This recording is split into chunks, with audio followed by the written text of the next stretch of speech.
Hey y'all, let me make sure. Yeah, so you know what I just realized? I think I was shadow banned. Facebook had me shadow banned for like 4 years. But I just got out the shower. I feel good as hell. Now, I made this floor water with cinnamon and stuff. I think I was telling you. That shit works so good. I think it's time for me to just clear up my psoriasis because at this point I was just being lazy. Not really doing too much to clear. I don't know, like I know what to do to clear it up, but it's on the light skin parts of my hands and feet and shit. Well, it's on the like the bottom of my feet. Ain't that some weird shit? How you get psoriasis on the light skin parts of your body? It's all like in like when I open my hand and shit, like it's all in there. Then it's all on like the soles of my feet. At this point, I know what to do. I get rid of it. I've been through, but I've been using my water, my little concoction that I made. When I tell you my fucking skin looks so good, I don't got no marks, no nothing. Then I use like the microdermabrasion and kind of get like the dead skin off. That shit look good. And then I put it on my lips because I take like the old debris from smoking now. My lips pink as shit. So I think that I feel like. And then last because it got alcohol in it. That's all you gotta do is put in your product. So if you can ingest alcohol, 98% proof alcohol, then I mixed it. It was sitting for like a year. I'm gonna make another one. I put it on my hands. That should clear right up. That's like a miracle.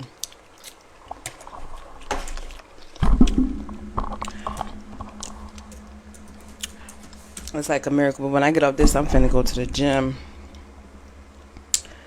I'm finna take my ass to the gym. Then I'm finna come back, finish my homework assignments. Finish a little bit more of the property and casualty course.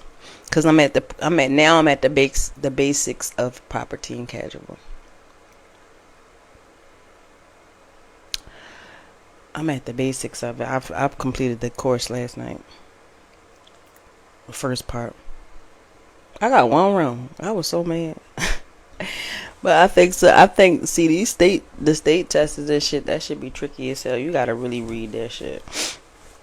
So I did that this morning. I packed up my middle room because I'm finna get the fuck out of here. I packed that room up. What else I do? I cleaned up my kitchen. Pretty much just did that. I think I'm just gonna take my black ass to the gym when I get off this. I was brushing my teeth, washed my face. Alright, so let's move on because we're gonna do an episode of the childhood heat thing. Okay. So the next thing is, what's to this? Yep, 16. Were you able to freely express yourself in the home as a child? So were you able to? Like not being in grown folks' business and stuff like that. I think that's like truly different from you having you being able to. When I say freely, I mean were you able to express your emotion to a parent? Like, so if someone did something to you in the home, we can keep this an hour because it's 7:08. Get off here at 8 o'clock. So if someone did something to you in the home, or you was trying to tell a parent something was happening, and did they listen? Did they, acknowledge and validate the things that you were saying? Because a lot of times when this type stuff happen, this is where you get homes where children were molested. they're not able to freely express themselves in the home as a child and feel validated, because a lot of times adults think children should stay in the children's place. But why? Like, a lot of times, like, you know like adults, they might, like, I don't know, like, I feel like a child should stay in a child's place, like, when it comes to certain things. But I feel like if you discussing certain things around a child, or if you saying certain things, of course they're going to repeat it, like. But I be feeling like, as a parent, sometimes you got to take accountability for the things that you're doing in front of a child, saying in front of the child, and you have to take accountability for exposing that child to those types of things. You have to, because all the child gonna do is go repeat it. They just gonna go repeat that shit, and then you gonna be feeling some type of way about the child repeating what was said in front of the child. Like, so it's important to at least let the child express themselves and how they feel about something, because a lot of times they might not, they could be feeling uncomfortable, but they don't know how to express that uncomfortability. They could be, I'm trying to tell you, like, a lot of times children, they don't know how to express things that they uncomfortable about. And they'll go into an open place and say stuff to people, or they'll go to school and say stuff to people, because they don't have an environment where they could freely express themselves. Like, how many times were you shut down when you told your parents something wasn't right? Did they listen? How did they react to something that you were saying? Like, was it in was it hostile? Or was it like, did they validate? Because, like I said, a lot of times parents don't validate the child emotions because they're a child. Like, you're a grown adult, you got a lot of stuff going on. You're not going to validate how that child felt. And then at that, like, if a child is telling you something and you're not willing to change, then what? Why you can't change your habits or ways? And it's almost like a selfishness to some degree. Like, I feel like if my daughter came to me and said, "Mom, when you get upset, I don't like that you express it, you say things a certain way," or, because I feel like she's old enough to kind of, tell me. But I feel like if I had, like, young children, I would be, like, very protective of the things that they see. And me, like, I don't think that I would be the type of mom. Well, I know for a fact that my daughter didn't go nowhere but with her dad and her grandma, and that's about it. So even to this day, my daughter, no, she not going to sleepovers, especially if I don't know who the parent is. Hell fucking no. No, you can't watch my baby while I go no. Because you don't know what that child is being exposed to when you're not around. So I'm trying to minimize as much as possible for her safety. Now, I would let her explore, but depending on the type of, if I let my daughter go somewhere, I definitely gotta know the mom. I need to fill her out, all of that shit, because I'm not just letting my child go nowhere. Because nowadays you got friends, little girls be jealous of other little girls. Sometimes they be jealous of how you raise the child. Like, for some odd reason, they are starting to pick up on stuff like that.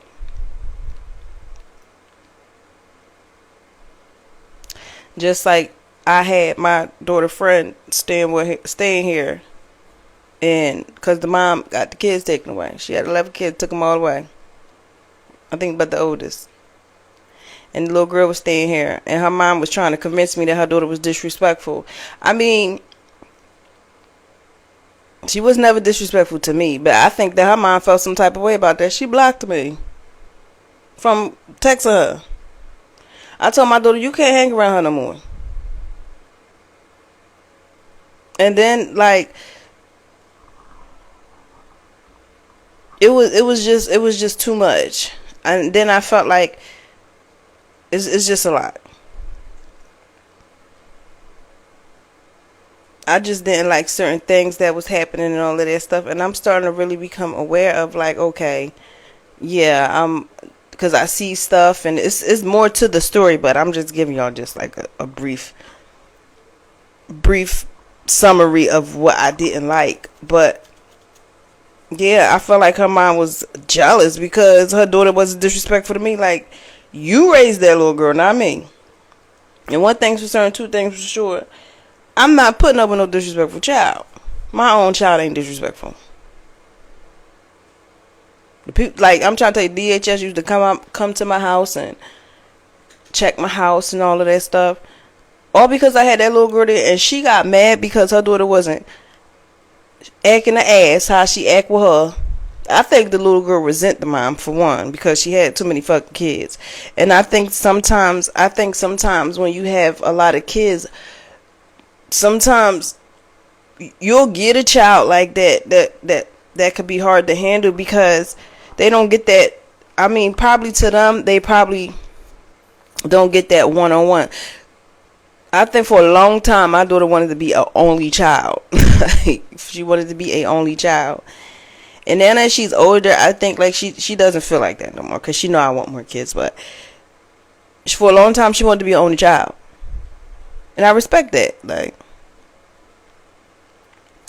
but like I said, like, the DHS people used to come out my house and all of this stuff, and you know, like, I never even got to express myself to the lady. I just really didn't care because after a while my daughter stopped hanging around a girl, and I personally didn't like my daughter to hang around her because they do too much. She do too much. Then she started to hang around my little cousin. My little cousin do too much, and now they want to fight my daughter and all this that. First of all, I slept all these little kids, like. I'm dead serious. Like, I'm dead ass serious because they tried to create an issue with my child. For what reason? My daughter be minding her business. But to me, the little girl is a follower, and I feel like, I would rather my daughter stay to herself than be around a follower because clearly her mom gets so frustrated with her to the point where she'll put the little girl out. Like, she'll put her out, and she at this point, she probably like 16 now, but the little girl dropped out of it. I think she dropped out of the 7th grade. I don't know if she go to school. I don't. I think she when she was with me, she dropped out of 7th grade. So that was another red flag for me. Like, I love my daughter, but nope. Cause kids are easily influenced. Like, they can hang around a crowd of people when somebody tell them to do something. They'll fucking do that shit if you do not store the right morals in them. Like, they will go do shit. Like, then you got kids nowadays jumping people, and they was mobbing. They do all types of weird shit, but I think personally it comes from not being able to express yourself as a child in the home. Because a lot of times parent thinks they be feeling like the child is being argumentative if they tell them something, especially if it's something that they don't like. Why can't you as a parent just be quiet and listen? Because then you feel like the child need to stay in the child's place. Like, this is this. And I truly think that stay in the child's place thing come from adult not being emotionally responsive to how the child is feeling. And then I was reading this post where it said, parents tell your child saying what is disrespectful. So I said, how the hell you have kids and you raise them to be disrespectful? Like, why don't you take accountability for having these kids and raising them? Like, you can't have a kid and then feel like the child is disrespectful. You had the fucking child. At some point, you had to lose control of the fucking child and how the child, and that's because you don't understand how the child is feeling. It don't got nothing to do with you. Like I said, you could put a child in a good environment, but if you don't understand the emotions, they're going to act the fuck out, like, because they don't know how to express how they feel. That's why you gotta start early. The first emotion a child show is sadness. Like, it cries when it come out of the womb, so that's the first emotion you gonna get. So it's like, and then a lot of times they'll say, well, I wasn't like, of course, because you're not that child. So a product of you, you got multiple, like, even if, like, say if you had out, not even people with a lot of kids, but say if you had two or three different, two, 3 kids, right? Each child is a different product of you. Like, of course, they're not going to be like you, or they're not going to. But again, maybe you had to be the mom, or maybe when you was a child, you had to take care of your other siblings. You had to grow up. So you have to think about your childhood and how you acted, and then you have to realize that may be the reason why the child is acting the way it do. Maybe it could be that child could be a product of the fact that you didn't have a childhood. So it might be born with more energy, ADHD, autism, or whatever type of mental disability, or might little things. And then I feel like children get depressed too. Hell yeah, they get depressed. Sometimes you need to take them to therapy. Like,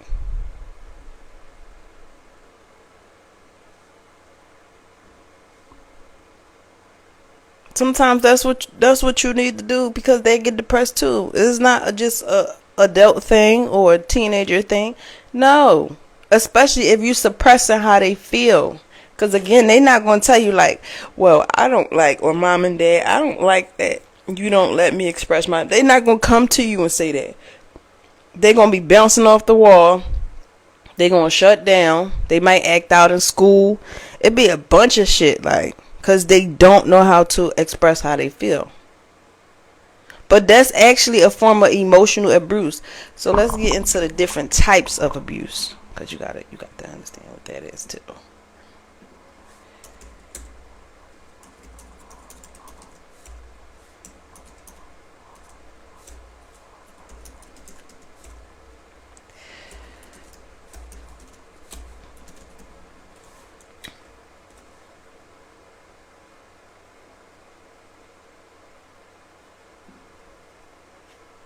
Okay, so there is.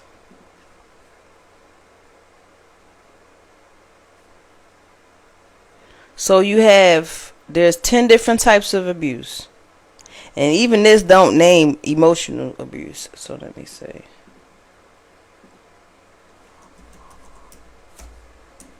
So let's just go to emotional abuse includes non-physical behaviors that are meant to control, isolate, or frighten you. This may be presented in romantic as threats, insults, consistent monitoring, excessive jealousness, manipulation, humiliation, intimidation, or being dismissiveness. And this is what the not being able to express yourself in the home is dismissiveness. So it's a form of emotional abuse amongst other people. So the signs that a partner is being emotionally and physically abusive is humiliating you in front of other people, calling you insulting names such as stupid, disgusting, worthless, bitch, sit your ass down. Well, no, sit your ass down. I could let that fly. But when you call a child a bitch, like getting angry in a way that is frightening to you, threatening to hurt you, and taking things away from the child, which I don't 100% disagree with that. But not allowing the child to be around people that care about the child, that's a form of emotional abuse.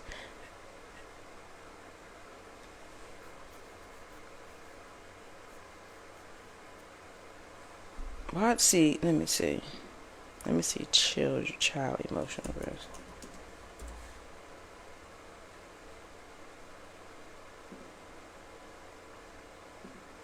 You teaching the child how to be triggered extremely young when you do that. Bullying, teasing.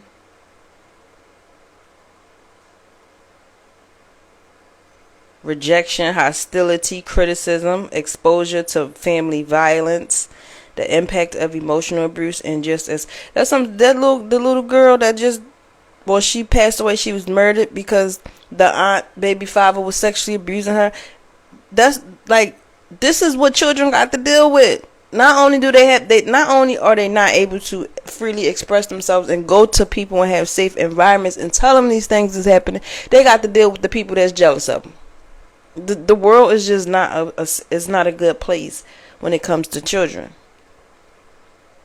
That's why you gotta protect your child. Continuously ignoring or rejecting the child, forcing the child to do things by scaring them, consistently criticizing them, humiliating or blaming a child, making a child feel different from other family members or siblings, withholding love, support, praise, or attention from the child. So yes, you have to acknowledge when the child is doing good things. If you got a badass child and you know the child being good a couple days, acknowledge that shit. Maybe that's what it is. Maybe because I'm trying to tell you, then it leads to you being a child, and you got to remember, well, when you did good things as a child, or when you was on your best behavior, did people acknowledge that? Because that's another thing. If a child don't know that they being good or quiet, or they adjusting, or they getting along, that's because they probably don't even fucking know that they doing these good things, because they so used to being yelled or screamed at or told to, they so used to negative and hostility emotions that they don't know when they're being honored with good emotions. Having unrealistic expectations or unreasonable demands of a child, treating a child badly because of things they can't change, such as disability, the genders. It even ties into the LGBT and the gay people, and not the gay, but the gay men and the gay. I guess like lesbian people, but it even ties into that. You scolding a child because when they get into their teens, they start to explore, and they might like other men. Or what? I say men, but other boys. That's emotional abuse. When we live in a gay world, half of them designers that y'all love showing off, Gucci and Louis, they gay. But that don't stop y'all from wearing their clothes. Y'all like lesbianism and threesomes, but that don't. But y'all despise the gay men or the gay boys. And like I said, to me, it's not a thing where it's a curse or is a disease. People have preferences in life. That's just what they like. Just like you like women. That's your preference. So physical or socially isolating a child, exposing a child to domestic violence, consistently swearing, yelling, or screaming at a child, telling the child they're worthless, unloved, or just not enough. I'm trying to tell you, from a child perspective of things, you don't know what you could be doing to the child, because if you consistently using negative emotions to the child, like, you don't know what that shit is doing. They might be addicted to the abuse. They might be addicted to you yelling at them and screaming at them, because that may be that's all they might know. They might not know a good side or positive side. They might not know that shit. Like, they might. So it's like I said, just like you become addicted to toxic relationships and wanting to be in a relationship, and why you think a child can't get addicted to the same shit, but not in a relationship form, but the negative feelings and emotions of the parent? Why you think the child can't get addicted to that shit?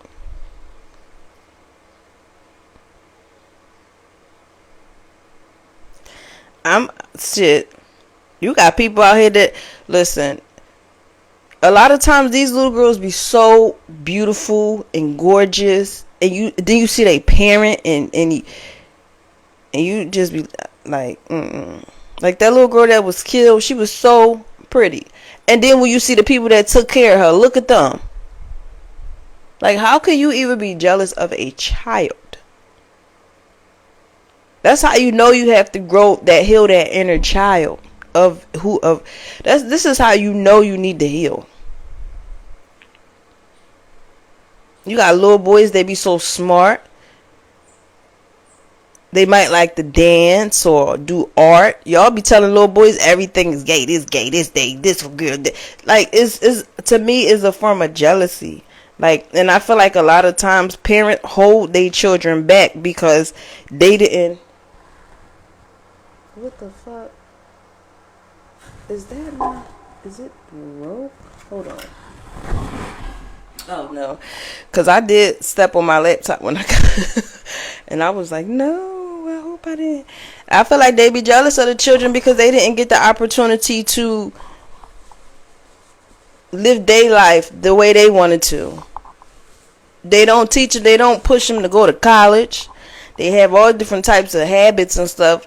So when you're more focused on negative habits and habits within you, you don't see that for someone else. I mean, some people might have bad childhoods or parents where the parent don't want the child to be like them.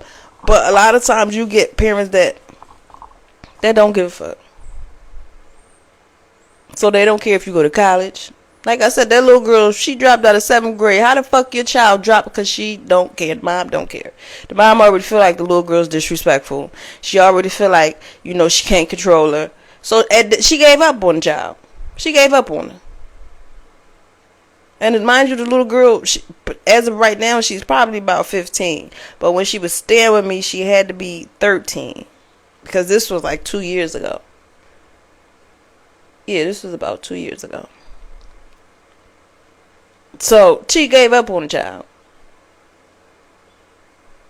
But it then not only like this, I feel like she gave up on her, but then it's like she still was trying to control her. And one day, another reason why I don't let my fucking daughter around her, because one day my daughter was over her house and my little cousin was over her house, and I guess the mom didn't know. I think she knew that my daughter was over there because I had already called her and told her. Like, I had asked her, because little kids do that. They might, lie, and they do those things. So I had already called her and told her.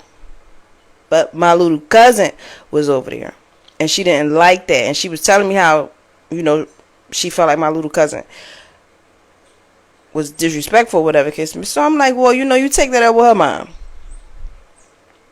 You take that up with her mom. Right? So she calls the cops. On when I tell you I was so fucking mad. She straight called the cops on 3 little fucking girls because she didn't know that my little cousin was over in her house. So she called the cops. This is how see. And then I think like she recently just had another baby. And I can get that she was going through stuff. Like, I can get that she had heart problems and all different types of stuff. And I was trying to aid her through it when I first started. When I was trying to get to know her and all of that stuff. I was trying to aid her through it and trying to give her some assistance and stuff like that. But once she blocked me, oh, that shit was over. Now, I don't give a fuck. None of that shit, because you're not about to block me while my daughter hang with your daughter. This is where it ends for her. But my daughter know how I am, so when I told her she couldn't hang around her, she just stopped hanging around her. She didn't argue, she didn't fight, she didn't do none of that. Almost to the point where my daughter one day and came to me and said, Mom, you right. Like, I don't need to be around people like that. Like, so at the end of the day, like, you can't be, you gotta really anxious. Like, I don't know. I don't think, like, I don't know. I don't know how everybody is, or everybody that watch this is with their kids. I don't know. I mean, a little bit of curse words won't hurt.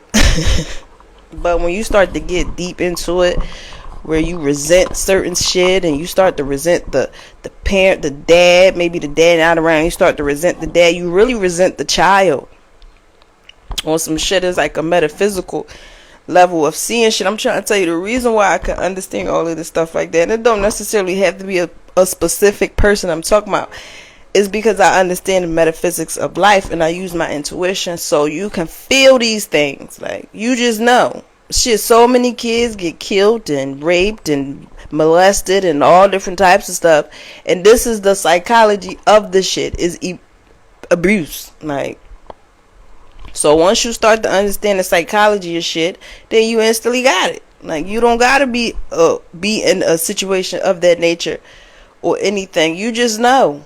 Like, so telling a child they're not worth, bullying, teasing, insulting, or belittling a child, not allowing a child to explore, express themselves, learn, or make friends, and threatening abuse or threats to harm loved or pets. So yeah, I guess that's like a sign.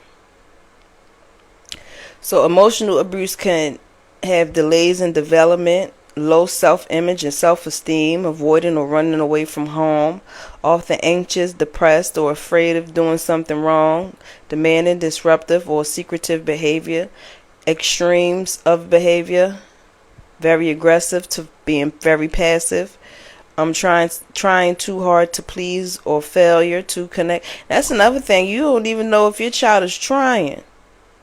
Shit, like I said, they might be addicted to that shit. Just like you get addicted to them toxic ass relationships that you meeting the same man after man after man after man. It'd be the same thing. Your child might be addicted to how you treat him, treat her or him.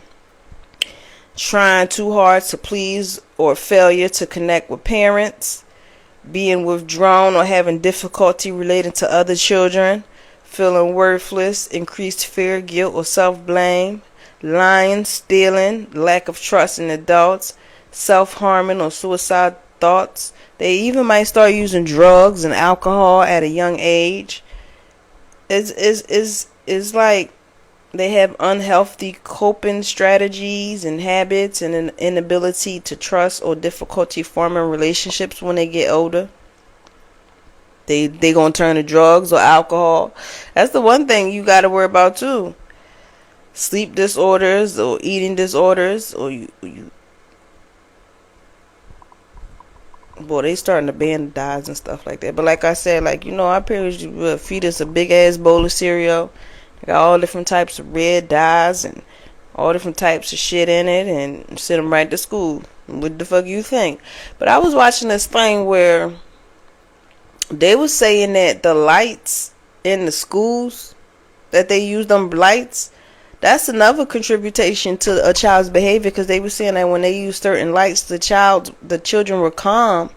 But then when they use like the lights they use on school, the children start bouncing off of the wall. So that's another thing. Like, at this point of life, you have to really take everything into consideration. You do. But I think it starts with meditation. That's why I said if I ever open a daycare, it's going to be just like them Chinese daycares y'all see on the end that I be posting. We're going to have meditation mornings. We're going to do meditation in the morning, and before we leave, they're going to be learning the actual physical skill trades. Not just sitting around and no. Turn that cocoa melon shit off. Turn that Roblox. Did y'all see the lawsuits of the Roblox? Well, I mean, I don't know. My daughter, she used to play Roblox. I don't think she played no more. But she also know, like, yeah, I'm not paying for that too much. Like, so she used to ask her dad for the money.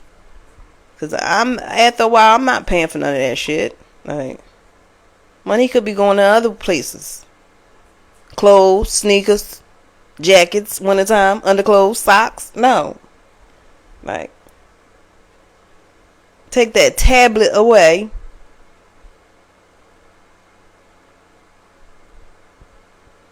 Cause nowadays the child ain't you using the they use the common sit down and they give him a tablet.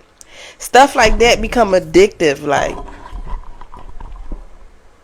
things like that become addictive. Think about it. When you out in the world and people piss you off and all of that shit, what you go home and do? Smoke a L. So when a child bouncing around and doing all of that shit, what you do? Give it a tablet. It's addicted to the shit. And then when you take the tablet away, the child I'm trying to tell you, because the child don't know how to express emotion, is going to start crying, spazzing out, or getting upset. Just like when you be smoking and you can't buy no weed, or you don't got money to buy, what you gonna do? You gonna be getting upset, you gonna be spazzing, because you gonna want to smoke or drink or whatever the fuck you do. It is the same thing, but the behavior is not recognized because you're an adult and that's a child.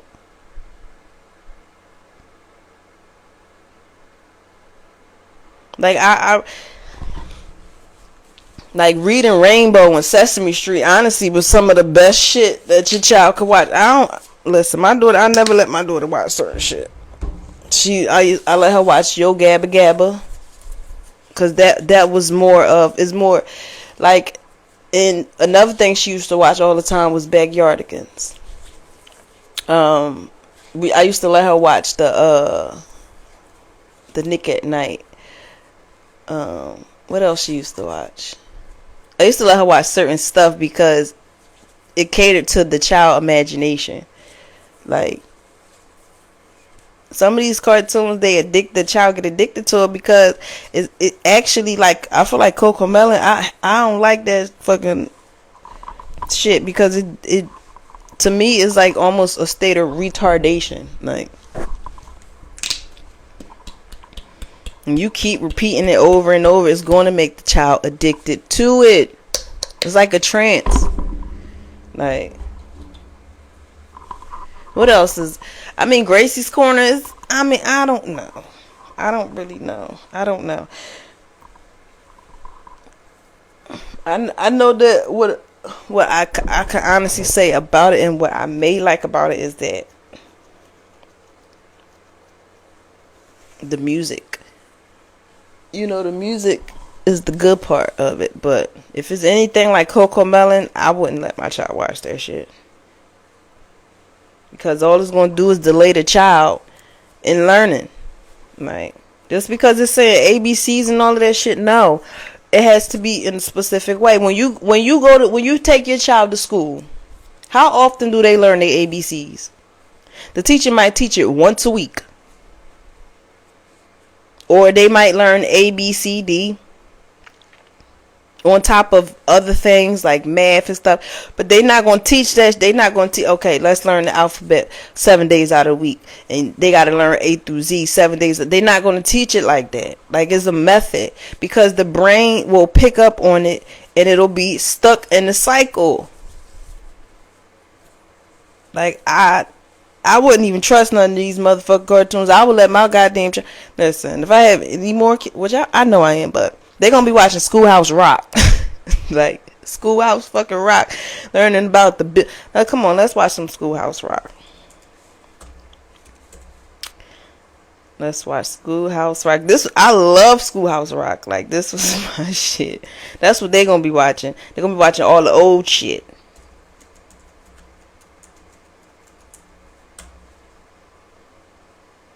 This is Conjunction Junction. Well, look at this. Listen.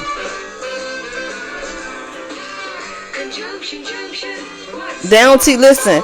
None of these cartoons nowadays teach kids about nouns, verbs, none of that shit. Like, and this the shit that they gotta learn in life. Cliche, smooth skin. Are you seeing another plumber? This is. I'm trying to tell you, this era had it good. Other than, because you know they was on crack and shit too.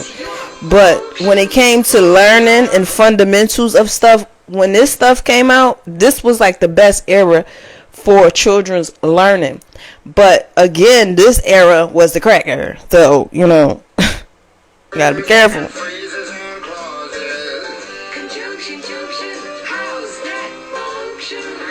favorite cars that get most of my job done.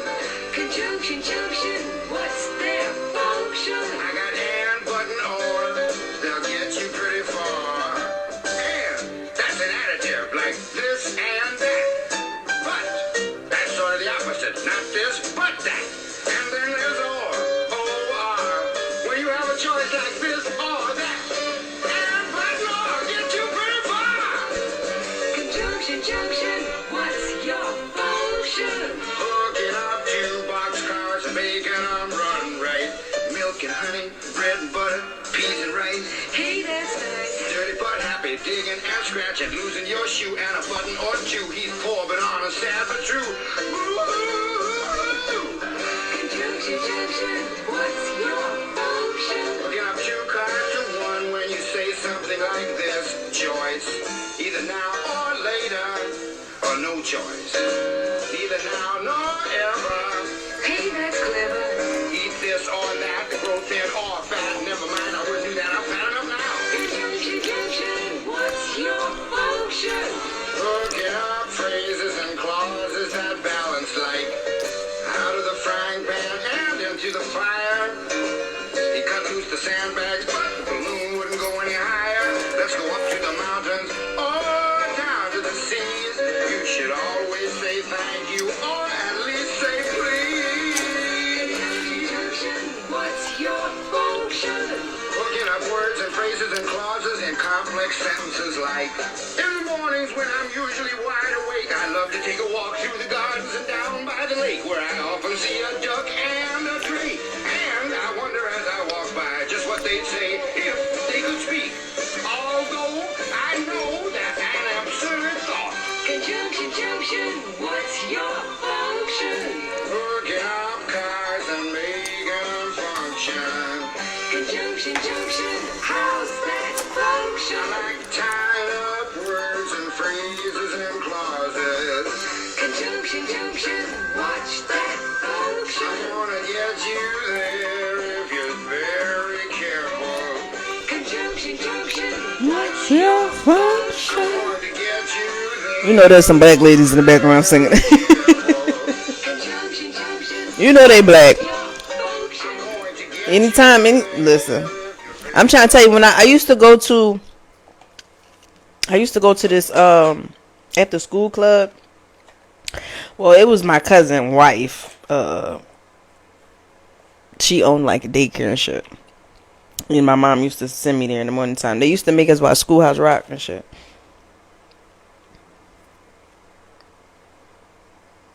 All right, here's another good one. Teach you about politics. Why children don't know about fucking politics? Because the politics like they like to exploit children. That's why they don't mind putting certain types of activities and cartoons that children, because they like exploiting them. They don't mind making the child statute of limits. Statute, I don't know, but they don't mind making the shit 13 or 14. They don't mind because they like kids. That's why I don't know. No, we should not be teaching a child between the ages of 5, well, newborn to 13, any type of sexual activity. Wait till they turn 13. Send them to sexual education. That's what it's for. Whether they like lesbian, whether they like men, whether they like straight, gay. Wait till they get the sexual education. Why y'all trying to rush these kids to grow the fuck up to prove a point? Why? When you become a parent, I'm trying to tell you, the first thing you want to do is protect your child. Like, not expose them to all different types of shit that you was exposed to. And here goes something.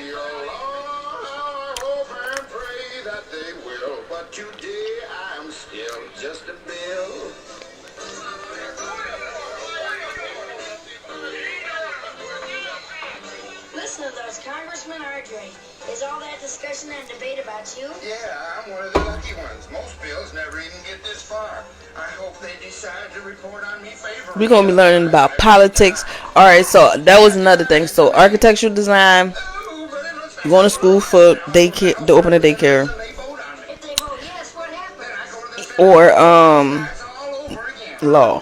That's the top 3. Or I could just finish my fashion design thing, but that depends. Cause I don't know. I feel like if I go back to school for fashion, it'll only be to learn how to tailor. And I could learn that from Mr. Baldwin. I done paid for that class and never went. $700. Congress says you should be allowed. The president can still say no. Yes, that's called a veto. If the president vetoes me, Some of y'all need to watch this Just a Bill shit, cause y'all know what the how politics work. Very unlikely that you become a law. It's not easy to become a law, is it? no. But how I hope and pray that I will. But today I am still just a bill. He signed your bill. I'm gonna rewatch this again. Oh, yes. He became a law. Let me play that again, cause something like I said, some of y'all need to watch that, cause y'all don't know how politics work for shit. Just out here voting for anybody, cause they black and with braids. Whew. Let me turn You this sure up. gotta climb a lot of steps to get to this Capitol building here in Washington. Well, I wonder who that sad little scrap of paper is. I'm just a bill. Yes, I'm only a bill. And I'm sitting here on Capitol Hill. Well, it's a long, long journey to the capital city. It's a long, long wait while I'm sitting in committee. But I know I'll be a law someday. At least I hope and pray that I will. But today I am still just a bill. Gee, Bill, you certainly have a lot of patience and courage. Well, I got this far. When I started, I wasn't even a bill. I was just an idea. Some folks back home decided they wanted a law passed, so they called their local congressman, and he said, "You're right, there ought to be a law." And he sat down and wrote me out and introduced me to Congress, and I became a bill. And I'll remain a bill until they decide to make me a law. I'm just a bill. Yes, I'm only a bill.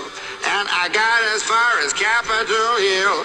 Well, now I'm stuck in committee, and I'll sit here and wait while a few key congressmen discuss and debate whether they should let me be a law. I hope and pray that they will. But today I am still just a bill.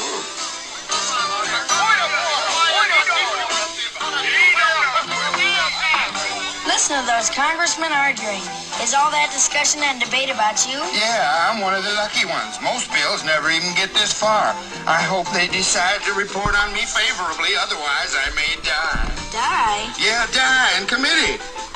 Oh, but it looks like I'm going to live. Now I go to the House of Representatives and they vote on me. If they vote yes, what happens? Then I go to the Senate and the whole thing starts all over again. Oh, no. Oh, yes. I'm just a bill. Yes, I'm only a bill. And if they vote for me on Capitol Hill, well, then I'm off to the White House where I'll wait in a line with a lot of other bills for the president to sign. And if he signs me, then I'll be a law. I hope and pray that he will. But today I am still just a bill. You mean even if the whole Congress says you should be a law, the president can still say no? Yes, that's called a veto. If the president vetoes me, I have to go back to Congress and they vote on me again, and by that time you're so By old. that time, it's very unlikely that you become a law. It's not easy to become a law, is it? No, but how I hope and pray that I will. But today I am still just a bill. He signed your bill. Now you're a law. Oh, yes. Clear his throat. It's I want. Alright, so let's do one more. Let me see, Schoolhouse Rock. Let me subscribe to this. Oh, here's another one that we need to know.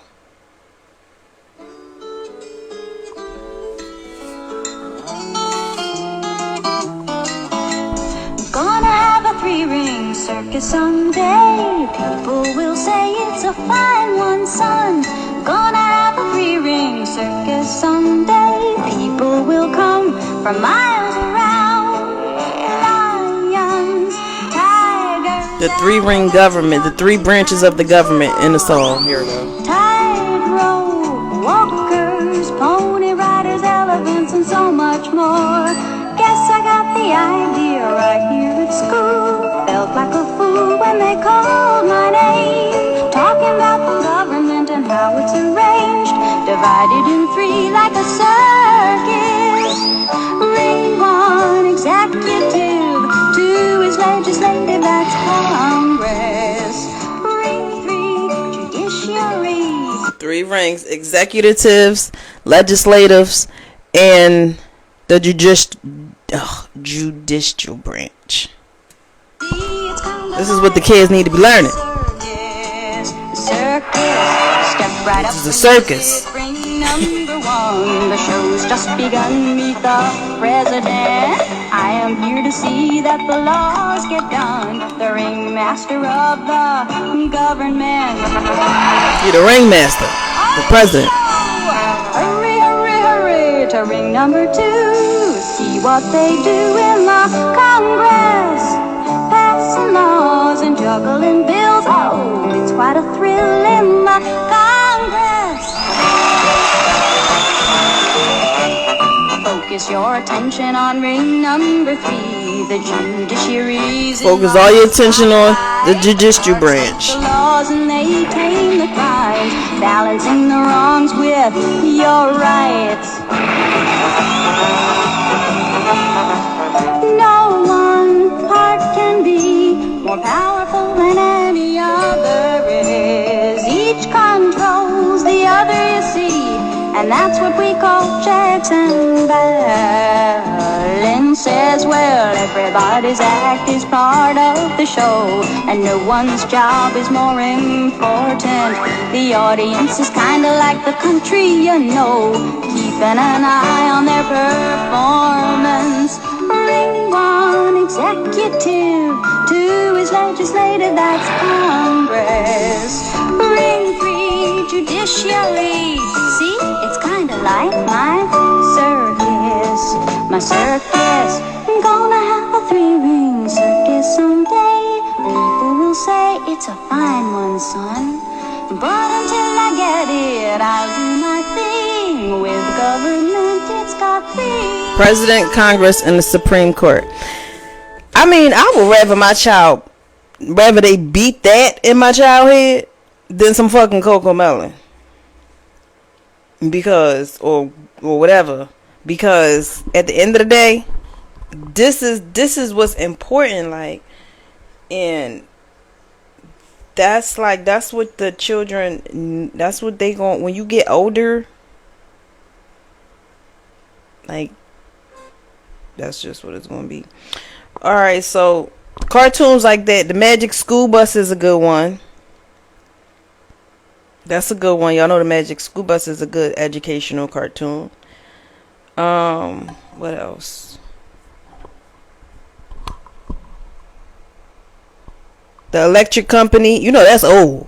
That's an old joint. But that's good. Like, stuff like that is more like, this is what the child should be watching. And again, I'm not telling y'all how to raise your kids, because they y'all kids. But, you know, just doing, this is what the childhood healing journey is about. And, you know, sometimes you got to teach other people stuff, because they may not even be aware of the shit. But like I said, like, that's your kids. I mean, I care about all kids. Oh, here go another one voting and shit. Look, a lot of the Schoolhouse Rock stuff is really around politics and teaching children politics. But what else? Yeah, so that's pretty much that. Let's see what else YouTube say about what I was talking about. What is it? Not expressing.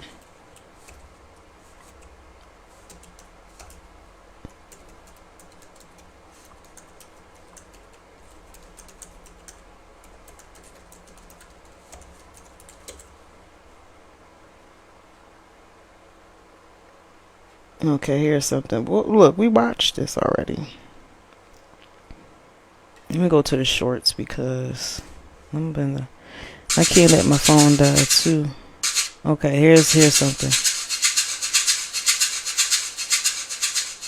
When we imagine the difficulties involved in a so-called bad childhood, we most readily think in terms of children who are physically harmed, beaten, underfed, sexually abused, or else treated with active contempt, screamed out. And again, another thing is why you might be just over life or tired is because the inner child is not able to thrive, which is why I told you I wake up with so much energy. I wake up eager and ready to do what's necessary, and because my inner child is healed. As if all must be well. Because what do children do? They got a lot of energy. They eager to learn. That's because I allowed my inner child to grow and heal and grow up. That's why a lot of y'all be depressed with life. Y'all can't get it right. Y'all be ready to give up because that child, the inner child in you is suffering, and that might have been that probably who you was as a child. You probably was suffering and you didn't get the help and care and nurturing needs and stuff. Yeah. So depression is a sign of you needing to heal your inner child, because like I said, once you heal the inner child, you'll have so much energy. You'll be eager to learn as an adult. There's always something more urgent to do. That's why you gotta water yourself, grow. Another sibling to think about, or the demands of work, or of their partner. There might be a lot of parties as well. The parent seems in no way charmed or interested. There are no cuddles or hair ruffles. There are no nicknames or terms of endearment. Birthdays get forgotten. Tears aren't dried or consoled. The parent doesn't look the child in the eye. They might, shortly after the birth, go off and live in another household. None of this may seem at first glance to be especially bad, particularly because the insidious behaviour is largely invisible. It is compatible with all kinds of outward signs of healthy family life. But that isn't to say that no damage is being done. The psychologist William James presciently observed that it might be as bad, if not worse, to be I mean, white people back, like, no. Because a lot of, we just gonna listen. No more fiendish punishment could be devised, He might be a good one, than that one should be turned loose in society and remain absolutely unnoticed by all the members thereof. If no one turned around when we entered, answered when we spoke, or minded what we did, but if every person we met cut us dead and acted as if we were non-existent things, a kind of rage and impotent despair would before long well up in us, from which the cruelest bodily torture would be a relief. A crucial fact of psychological life is the disinclination of any child to think that there is something wrong with its parent. It will go to almost any lengths to prevent the idea emerging that its parent may be mentally unwell or fundamentally brutish. It will remain attached and obsessed. See, that's why I'll tell y'all, like, my mom and dad, they not bad parents, but I recognize that something wasn't. The child will do anything. The emotional factor is not there. Injury has been done to it. Like, don't get me wrong, like, I made it out if the parent is charming to pretty good, and impressive in the but professional sphere, that don't change the emotional part of it. And being a grown adult and living in the world like this and having to get up every day and do shit. It must have failed in some way. It must in its essence be profoundly ugly, repulsive. It's just the validation of feeling how you feel. This is the only conceivable explanation for the blankness with which their existence is received. Some parents feel like they did the best they can. That don't validate your pain. Yeah, they did, but that's not validating your pain. What's validating your pain is actually have an explanation to why these things happen this way. So the parent coming to you telling you is more of an explanation than just saying, I did the best that I can. No, that don't make it right. What were you doing at the time that you had to do the best that you can? Like, was your dad around? Like, what was it? So that don't make it right. Like, and it don't make it wrong to some degree, but still saying I did the best that I can is a way of not validating how the child feel. It's not right. On the surface, they may experience only goodwill. It's an excuse. Desire to please their early caregivers, but deep within themselves, they may feel lacerating doubt, paranoia, and self-contempt. To numb such feelings, they may take. You could give a simple answer. I just wasn't taught how to express. That's all, and it'll validate the fact that this is why you feel like this about your parents. Comes when we can take on board the term emotional neglect and treat it, and thereby our own stories, with requisite seriousness. Our childhood sorrows may not rank among the most obvious or newsworthy, but they may be substantial and genuine nevertheless. Our levels of shame attest as much. We were not hit, but we were injured. We failed to receive the love that makes people firm and whole, that allows them to feel authentic and deserving, that prevents them from being impressed by those who mistreat them, and that stops them wanting to kill themselves when they mess up. We hear so much about the virtues of bravery. We miss out on the importance of learning more regularly to feel, with appropriate cathartic intent, usefully sorry for ourselves. I feel like even us as children making it a mission, adults and parents making it a mission to not have to raise your children based around what your parents didn't give you to some degree actually can hurt you. Because it's like you'll do all of these material things. Oh, I didn't get to go there, so I'll make it a business. You do all of these material things, and it's like you're not doing the one thing that the child needs, and that's the emotional work. That's why I said a lot of times people come up with these titles and names, and they name themselves these different types of things, and they don't actually put in the work, the in-between work.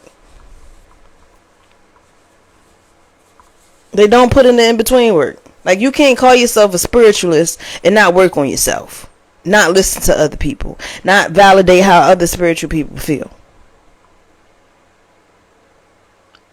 like not work on your emotional factor.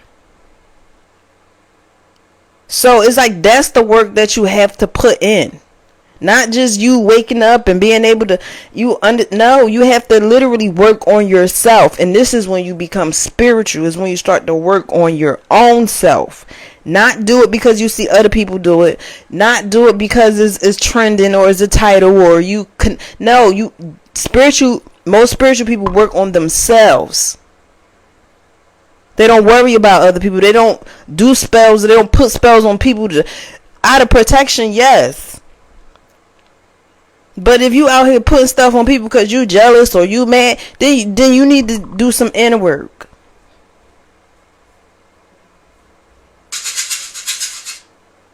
So that's even okay. So another thing is parents will do, and this probably another conversation, but I'm gonna just leave it here because I need to charge my phone while I go to the gym. Another thing they might do is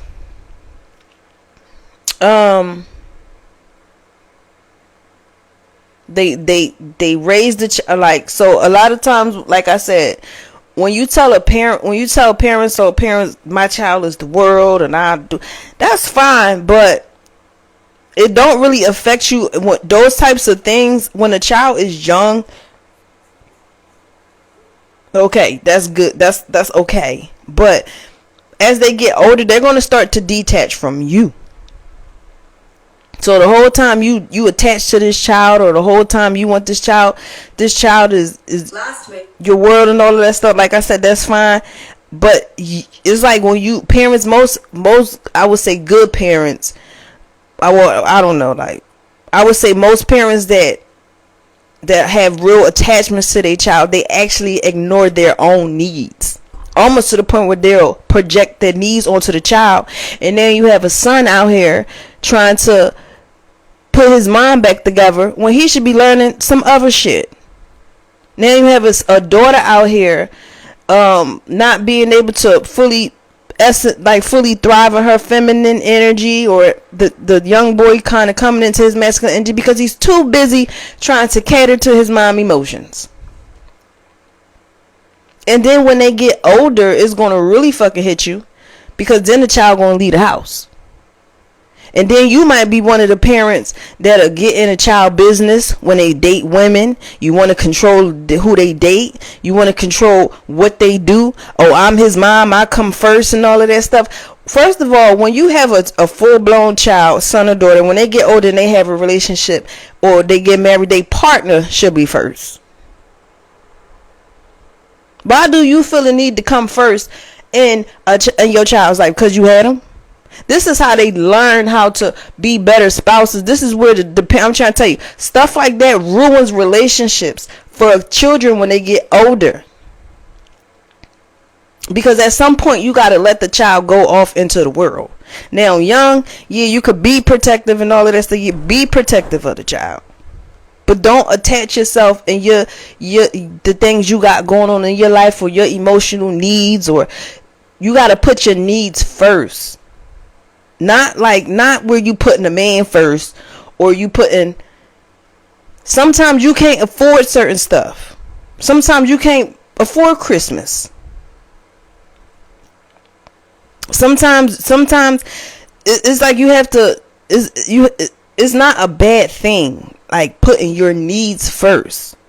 But I feel like it could be anything. Too much of anything could be damaging.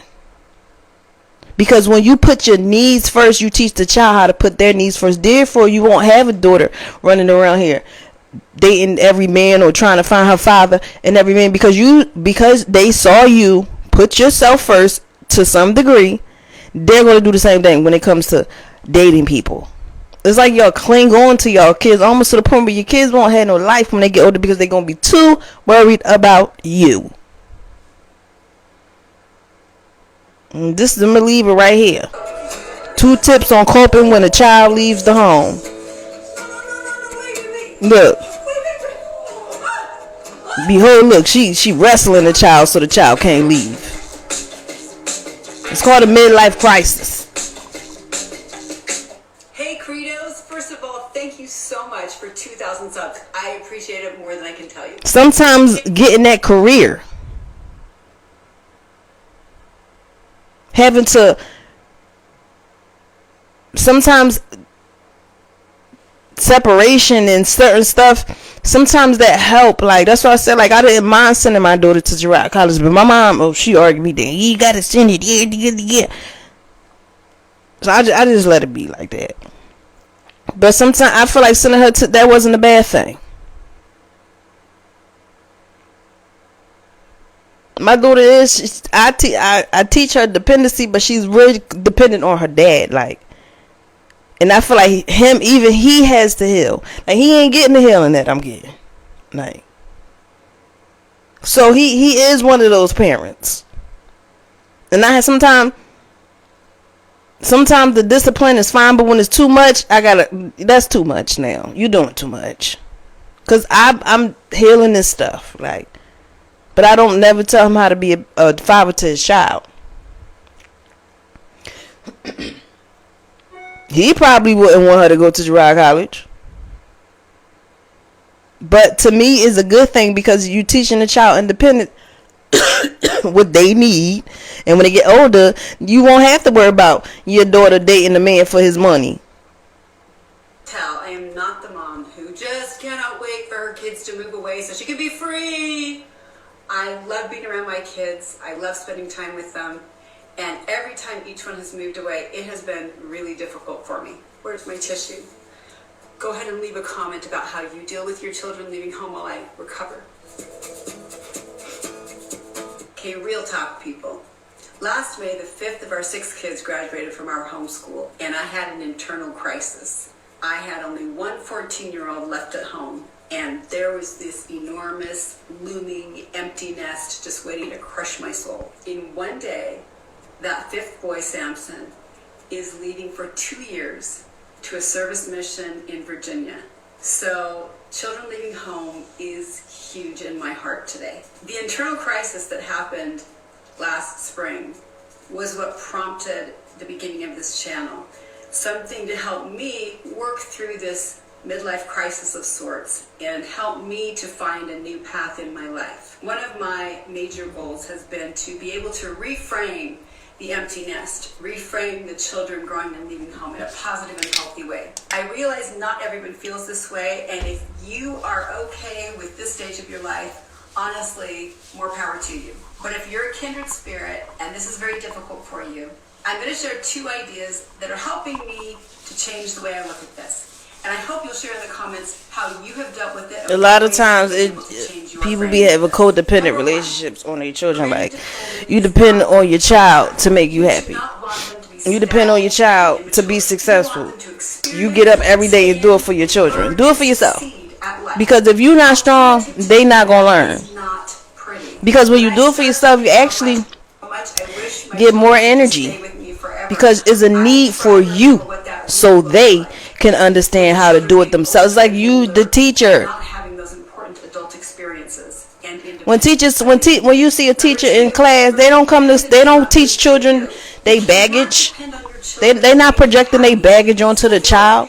They teaching the child skill. Your children cannot. And if you attach to them like that, they won't learn nothing but how to be attached to other people. Each stage in life, including this one, has wonderful and unique opportunities. If you Send that child to camp for a couple of weeks away. miss the opportunities right in front of you. This is another stage where you need to experience and expand and learn. Let that little boy take that workshop up so he can learn how to be a craftsman. Because it's something I am working through right Let them kids start the preparation. If you got a child that's 15, 16, you should be in preparation for them to go to college.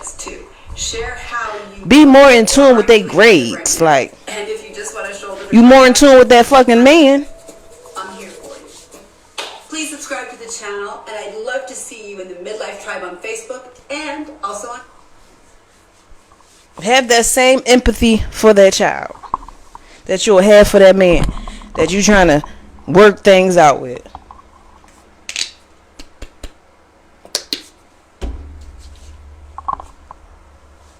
I'm trying to tell you, that's how you know people be jealous of their kids.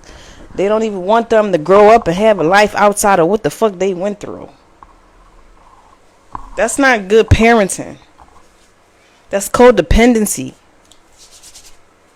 Protect your child, of course, but start to assess what you need out of life too. Because your kids be in your world, they just gonna grow up in the world and be codependent just like you, and they ain't gonna have shit. Once the child get to high school, you should start prepping them for college so that they could get a scholarship, full scholarship. And therefore, you don't have to pay a penny out of pocket. Do you even sit with your children and ask them what they want to be when they become older? Shit, start now. Little kids will tell you, I want to be a doctor. Y'all don't know what y'all kids want to be. Because you got to talk to them and ask them. Shit, they ain't going to come to you. You might have some little kids come to you and be like, Mom, I want to be this when I get older. I might want to be a scientist or work for NASA. Shit. But I'm just going to leave this here. This is episode 3. Yeah, I got to go.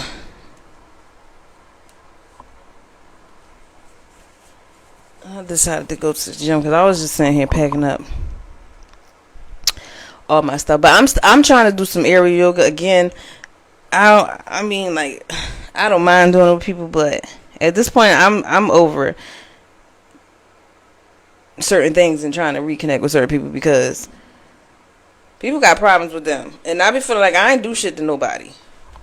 And who I choose to be around, that's my business. But I'm not gonna sit around and talk about somebody because I'm choosing to be around somebody that somebody don't want to be around. Bitch, I'm grown. I'm not your child. I'm not sitting around like, oh, let's talk about this person. Because first of all, if I'm sitting around somebody and they talking about somebody that I be around that they might not be around, I'm going to tell them go tell this shit to their face. I ain't scared of no goddamn body. But I think 2025 is more my isolation year. Hermit year, like that girl said. Because then I feel like, you know, when you do stuff and you do start to make it somewhere in life and you do start to do things, people going to feel like they going to feel like you don't know them. Well, shit, that's just what the fuck you going to feel. Because at this point, I don't kiss nobody ass. And I don't expect nobody to kiss mine. But, yeah, let me go to the gym. Because I also got to go to the market and get a couple of things. But y'all have a good day.